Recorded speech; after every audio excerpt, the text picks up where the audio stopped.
अब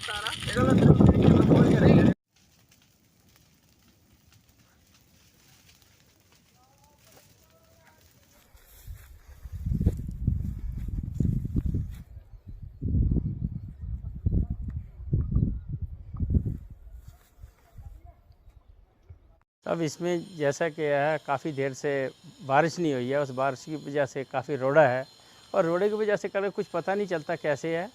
वरना जंगलात की काफ़ी टीम वहाँ मौजूद मौके पर पहुँची है। मैंने रेंज ऑफिसर साहब को भी देखा, वो भी गया है, फॉरेस्टर भी देखा, सब देखे, गार्ड भी दो तीन दिन से, और प्लस गाँव के लोग जितने भी हैं वो सब के सभी बुझा रहे हैं।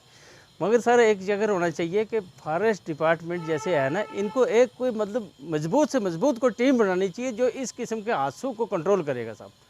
उसके बीच में ऐसा है कि गांव के लोग भी कोशिश करते हैं, सब कोशिश करते हैं। हम इस नाम से अगर तनख्वाह ले रहे हैं सब, इसके लिए हमें कुछ ना कुछ कुर्बानी ज़रूर देनी चाहिए। खासकर जंगलात डिपार्टमेंट को इससे ज़्यादा कुर्बानी देनी चाहिए, नहीं तो ऐसे जंगल सब के सभी ख़त्म हो जाएंगे।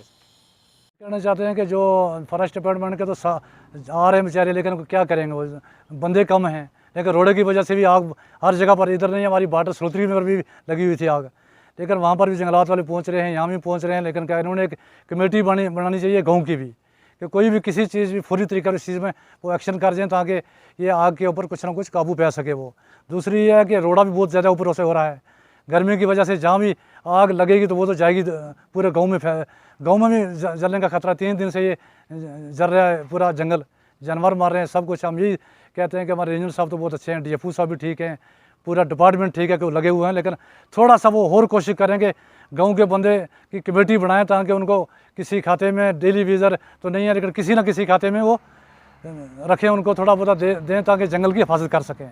बहुत नुकसान है। देखो जी, जो बेज़ुबान है जानवर तो मरेंगे, लेकिन आबादी को जो मकान नज़दीक हैं वो भी जलने का खतरा है। लेकिन लोग अपना खुद दिफा कर रहे हैं, वहाँ पर खड़े हैं, लेकिन जंगलात वाले भी साथ हैं। लेकिन एक कमेटी तश्कील करनी चाहिए कि जिस पर ये काबू पा सके।